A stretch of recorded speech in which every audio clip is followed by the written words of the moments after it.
के क्लास में हम लोग मुंडा जनजाति के बारे में पढ़ने वाले हैं और इससे पहले हम लोग कुछ जनजातियों के बारे में पढ़ चुके हैं।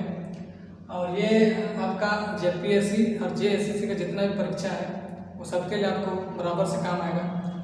तो आज की क्लास में हम लोग मुंडा जनजाति के बारे में पढ़ने वाले हैं।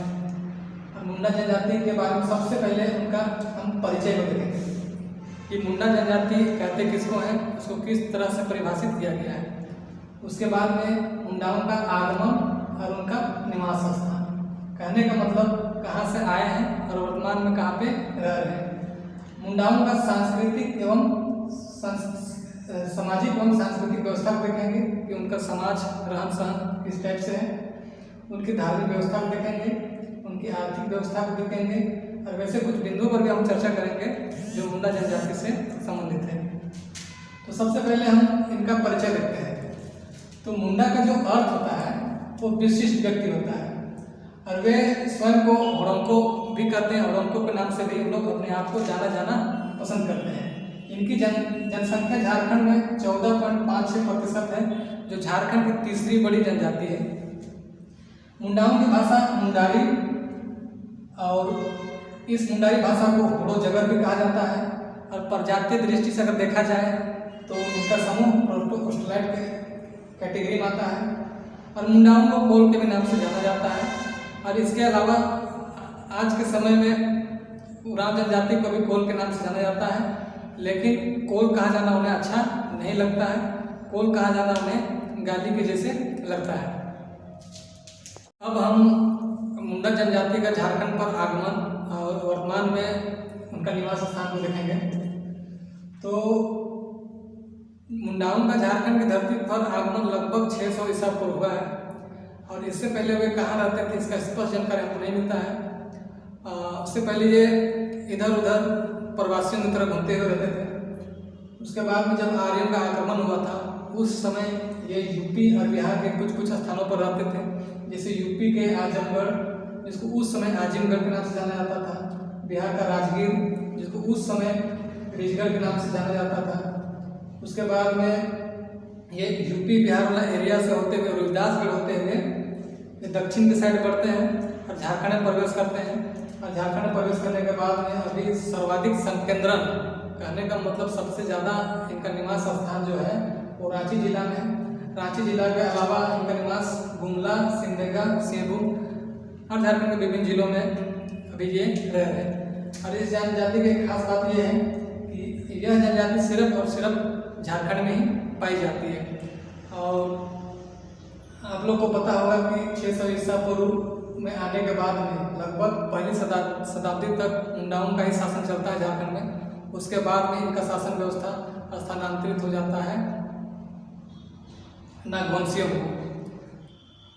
अब हम मुंडा जनजाति के सामाजिक एवं सांस्कृतिक व्यवस्था के बारे में बात करेंगे। तो सबसे पहले उनका परिवार पितृसत्तात्मक होता है और इनका जो सर्वत्रीय विवाह है वो वर्जित होता है।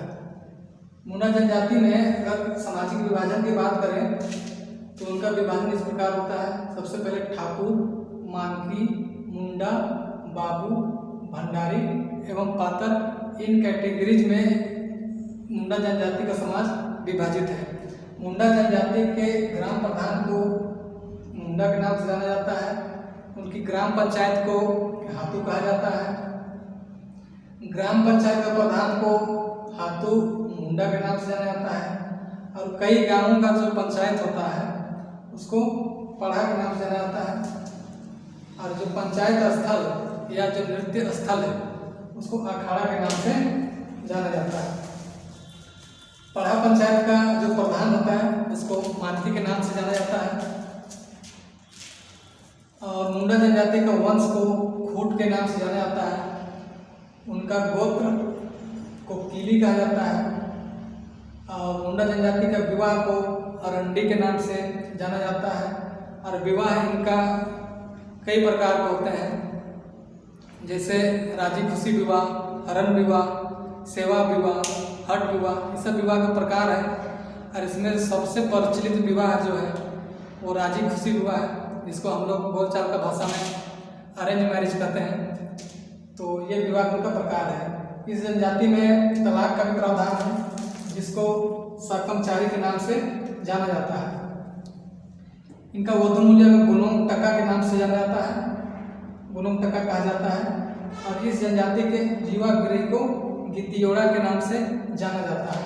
और ये इनमें से कई बार बहुत से क्वेश्चंस एग्जाम में पूछे गए हैं, तो ये बहुत ज़्यादा इम्पोर्टेंट है। आप चाहे तो इसका शॉर्ट नोट के लिए स्क्रीनशॉट ले सकते हैं। अब हम मुंडा जनजाति के धार्मिक व्यवस्था की बात करते हैं। तो सबसे पहले उनके प्रमुख देवता को देखते हैं। मुंडा जनजाति का प्रमुख देवता सिंगोंगा होते हैं, जो सूर्य के प्रतीक होते हैं। उनका पूजा स्थल को सरना कहा जाता है। मुंडाओं का धार्मिक प्रधान को पाहन, और पाहन का जो सहायक होता है उसे पुजार या फिर पनभरा कहा जाता है। मुंडा जनजाति में जो झाड़ फूक करने वाला तांत्रिक होता है उसे देवड़ा कहा जाता है। और उनका जो दफनाने वाली जगह होता है उसे शासन के नाम से जाना जाता है, शासन कहा जाता है। और उनका जो कब्र होता है, जो समाधि स्थल होता है, उस पर जो एक पत्थर का टुकड़ा रखा जाता है, उस शिलाखंड को, उस पत्थर का टुकड़ा को शासन गिरी के नाम से जाना जाता है। अब हम मुंडा जनजाति का आर्थिक व्यवस्था के बारे में बात करते हैं। मुंडा जनजातियों का जो जीवन का, जो जीविका का जो आधार है, वो मुख्यतः कृषि एवं पशुपालन है। कृषि एवं पशुपालन से ही उसका जीविका चलता है, उसी से वे जीते खाते हैं मेनली। उसके अलावा ये उनका प्रमुख पेय पदार्थ हड़िया होता है। ये भी उनका अर्थव्यवस्था में उनको वो मदद करता है। अब हम मुंडा जनजाति से संबंधित कुछ महत्वपूर्ण बिंदुओं पर चर्चा कर लेते हैं, जो अभी तक के लिए छूट गया होगा। तो सोसोबोंगा, सोसोबोंगा ये एक प्रकार का पुस्तक है जिसमें मुंडाओं का लोक कथा के बारे में इसमें बताया गया है, लोक कथाओं का वर्णन किया गया है। उनका प्रमुख त्योहार सोहराई है, सरहुल है, कर्मा है, गुरु पर्व, होली, जुमनवा, जतरा, ये सब मुंडा जनजाति का प्रमुख त्यौहार है। सोहराई जो त्यौहार होता है वो पशुओं के लिए होता है, इसमें पशुओं को भी पूजा जाता है। और अब उनके पहनावा की बात करते हैं। मेनली इन लोगों का जो पारंपरिक परिधान होता है, पुरुषों का जो परिधान होता है उसे केरिया कहा जाता है, और महिलाओं का जो परिधान होता है उसे परया कहा जाता है, जो स्पेशली महिलाएं पहनती हैं। तो आज के क्लास हम इतना ही रखते हैं। अब अगले दिन एक नए जनजाति को लेकर जाते हैं।